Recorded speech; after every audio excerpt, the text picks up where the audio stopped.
May profits be upon you. We're going to look at NZD, New Zealand dollar. Now, the first thing I want you to understand, all right, the New Zealand dollar has some news coming out.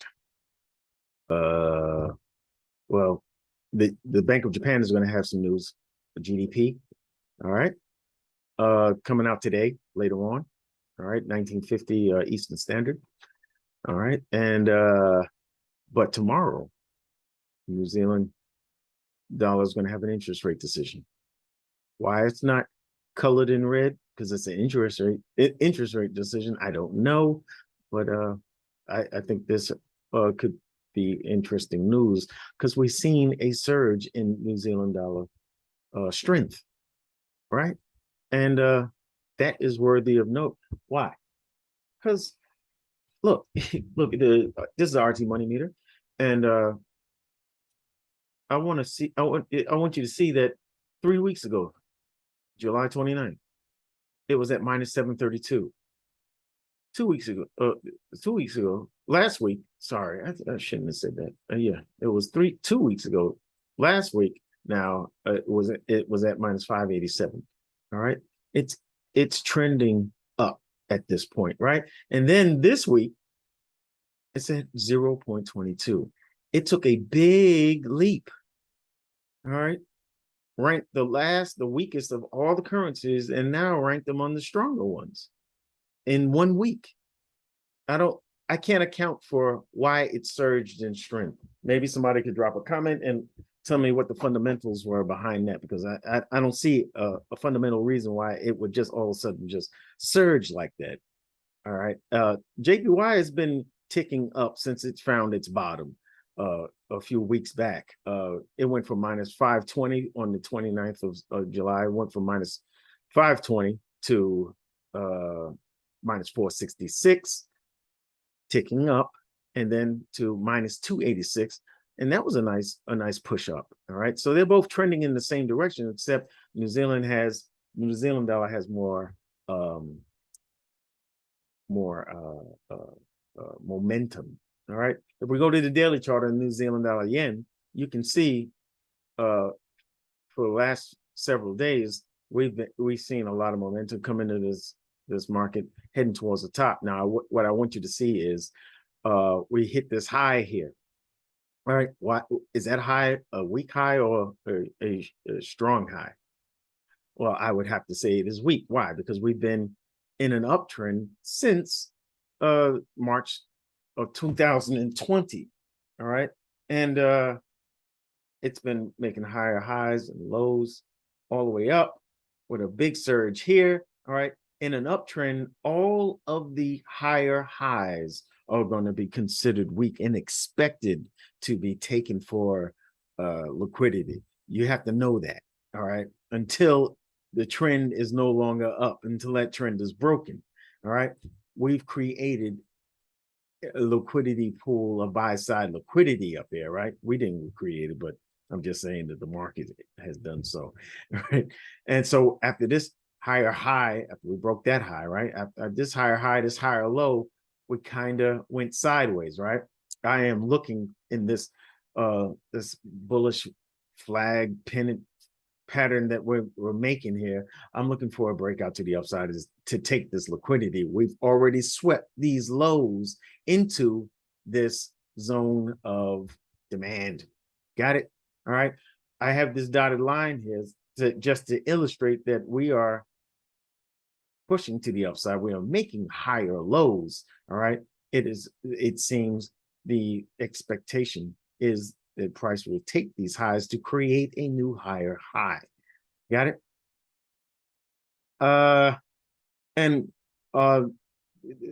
So I'm looking here. All right. If we go to the 4-hour on the New Zealand dollar yen, we go to the New Zealand dollar yen, you can see we're meandering up here. We had a news candle situation going on there. And then from there, we've been bullish, continuing the overall bullish trend. But what I want you to make note of is that we broke supply. We broke this supply zone here. All right. This is a little more clear on the daily. All right. We had a supply zone here. All right. Price reacted to it here with the news candle here. came down, created a zone of demand, and you can see the momentous push to the upside since. All right. So I am whenever supply is broken, I'm always looking at the demand that was responsible for it to be revisited.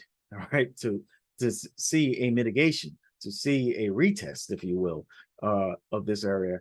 And I would be looking for something like this to the upside to sweep the buy side liquidity that is laying there for the taking by the markets. Okay. Now that is the bullish scenario. All right. In New Zealand dollar yen, because there's news today, later today with the yen, with GDP, and on Monday, on the 15th, for the New Zealand interest rate, the New Zealand dollar interest rate. I usually like to wait till after news items, high impact news items, before I see that, before I make a move. But what I want to see is confirmations. I want to see confirmations. What am I looking for? All right. If I have I want to go with the trend, which is bullish. So you already know I'm looking at this zone here for some kind of setup. All right. A bullish setup. All right. If it turns out price wants to use this area that's been hit a couple of times, and you can say, hey man, this is strong resistance up here. Price is likely to turn around, if you want to go with supply, support and resistance kind of things. All right, you can look at this as a trend line and you say, we're getting running that trend line, we're going to be heading down. All right. Hey, if you're going to do that, and I'm not looking for it myself, I'm letting you know that I'm not looking for that scenario myself. But if you're going to do that, wait until you see confirmations. You want to see a break of structure to the downside. All right, that lets you know that the trend is no longer up. All right, prices are going to abandon this this buy side liquidity, or price will come up here first. Swing up here, sweep the buy side liquidity, and then we may see a break of structure to the downside and a return to impulse for a price to come down. But I don't believe I just did that. But that would be a bigger ask, in my opinion. All right, I'm not. I don't think that scenario is as likely. All right, I think the scenario is, well, the trend is bullish, and the best situation is to wait for a pullback. All right, to an area that you think price will pull back to, and we'll take it. We'll take a nice buy setup from there. Now, if you look at the New Zealand dollar USD, all right, this is a different kind of scenario, and I want you to wait till Wednesday. I would suggest you wait till Wednesday. I would suggest you wait until the FOMC for the US dollar on Wednesday, all right, because that's going to be high impact. All right, and what I want you to see on this chart is, let's look at the daily. We can see that we've been in a downtrend, lows being taken out, lower low, lower high, lower low. All right, then we got all of this bullishness comes into the market, days of, a few weeks just heading up. And just look, this was Wednesday, Thursday, Friday. All right, this is a big surge to the upside on, just outperforming the US dollar. All right, if the news on FOMC, if they hike the rate only 50 percentage points, only 50 basis points, all right, that would let me believe that price is going to continue bullishly, and we're going to head towards these highs. All right, if it comes in 75, then I would think that we're going to see a reaction to the this daily zone of supply that price is mitigating right now. All right, I would think that we would see a scenario like so. All right, a high, a pullback, a higher high, a break of structure to the downside, and a return to impulse where price will, you know, come on, man. Will price will find a zone of supply and react to it and come on down. All right, because that would just make a 75 basis point hike would definitely strengthen the US dollar, and we could see price push down. All right, I'm open. I don't have a a bias on this pair just yet, because that I mean, I have my bias. It's we're in a lower low, lower high, lower low situation. We are in the trading range, all right, and we are breaking internal highs to the upside. We have bullish momentum, bullish order flow. All right. It would take, I would have to get some confirmations before I start going against this flow. All right. But we are mitigating a higher zone of a higher time frame zone of supply here. So I will not be surprised if price turns around here. All right. I would like to see, this is a situation I would like to see. I would like to see price pulling back between Monday and Wednesday. All right. If I don't see some kind of pullback in this way, all right, and I see some sideways action, I know that on Wednesday it's going to be volatile. All right. I know it's going to be volatile. So I'm telling you what I would like to see play out. All right. If we see the drift down, then I'm thinking that come FOMC day, we might see something like this. All right, with a 75 percentage point, because it'll be like a tipping of the hands, because I mean a hike of 50 percentage point. It'll be a tipping of the hand, because I would expect the pre-news, the period before the news, pre-news, the market to go the opposite direction of the way it's going to go when the news gets there. All right. If I don't see a strong, a deliberate move in any particular direction before the news, if it's just kind of meandering and not doing much, I know that on the day of the news, it's going to be pretty crazy. Can I get all of this? Are you going to let me have this? No, that's not what I wanted.